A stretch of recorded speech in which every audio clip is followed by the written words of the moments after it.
Déjà, moi, j'ai envie de dire que j'ai grandi dans un village jusqu'à mes 7 ans.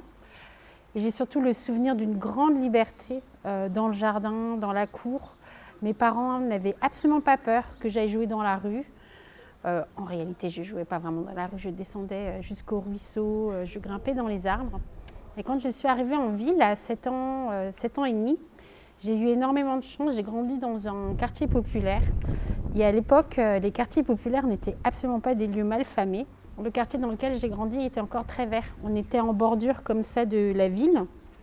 Derrière, il y a ce qu'on appelle une gravière, avec un lieu qui s'appelle le Baghersee, où on pouvait aller se baigner. Donc un lac en fait qui a été creusé de manière artificielle partout dans la plaine d'Alsace. Dès que tu creuses, tu tombes tout de suite sur la nappe phréatique.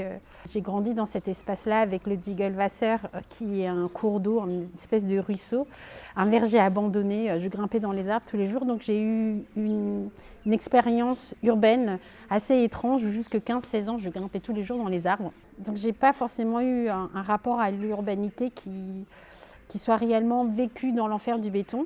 J'ai envie de terminer là-dessus. J'ai fait une partie de mes études à Paris. Et là, je crois que c'est la première fois que j'ai vraiment vécu ce sentiment de la métropole. C'est vraiment pas fait pour moi. Je suis beaucoup mieux en province, dans quelque chose qui ressemble à de la campagne.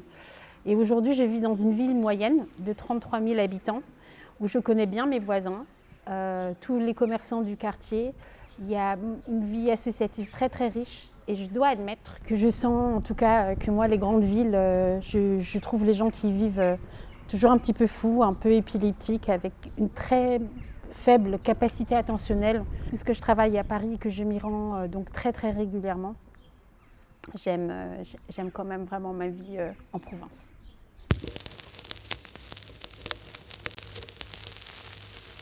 Je la définirais comme notre capacité à être adulte. C'est assez complexe.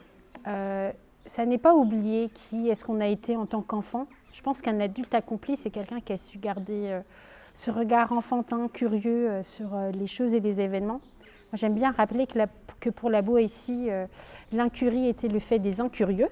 C'est de comprendre que rien n'est décidé à l'avance, qu'on est dans quelque chose qui est incertain, mais qu'à l'intérieur de l'incertitude, on peut quand même choisir ensemble, avec les personnes avec lesquelles nous allons vivre, quels sont les choix qu'on va faire. Il me semble qu'être adulte, c'est être capable d'apprécier la balade, parce qu'en fait, la destination, elle est déjà connue à l'avance. Nous allons toutes et tous mourir. Et c'est ni une bonne ni une mauvaise nouvelle, c'est juste très factuel comme cela.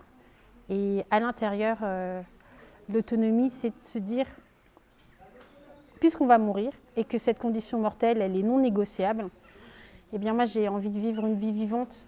Et l'autonomie, c'est ça, c'est la capacité à vivre une vie vivante et de choisir quelle est sa voie à l'intérieur.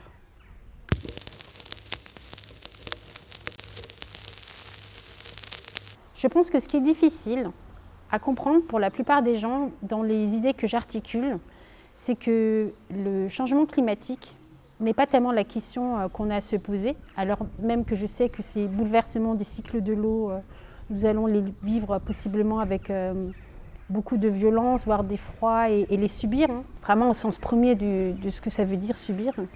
Moi, je me dis que si on construit les conditions de la coopération et de l'entraide, donc celle de la paix, de la confiance, on peut traverser ça ensemble en fait. C'est une question organisationnelle. Notre organisation sociale est une forme de système immunitaire qui nous permet de nous organiser de telle sorte à répondre aux urgences, aux aléas, aux chocs, avec un caractère possiblement irréversible en termes d'habitabilité sur certains territoires. C'est pas parce que tu vas manger une fois bien, dormir suffisamment et faire un peu de sport que tu vas être en bonne santé. C'est beaucoup de constance et je me dis que c'est cela dont on a besoin en même temps qu'on va traverser les bouleversements climatiques. Jusqu'à ce qu'on trouve un nouvel équilibre thermodynamique de la planète, eh bien nous devons être en capacité à inventer nos manières de vivre. J'aimerais qu'on retienne ceci. Je fais partie de celles et de ceux qui se battront coûte que coûte contre les injustices et les discours qui nous laisseraient entendre qu'une bonne guerre, eh bien, ça serait une réponse. ça serait une catastrophe en fait. Reconstruisons à partir d'ici et maintenant, tout en prenant soin des plus vulnérables et des plus démunis.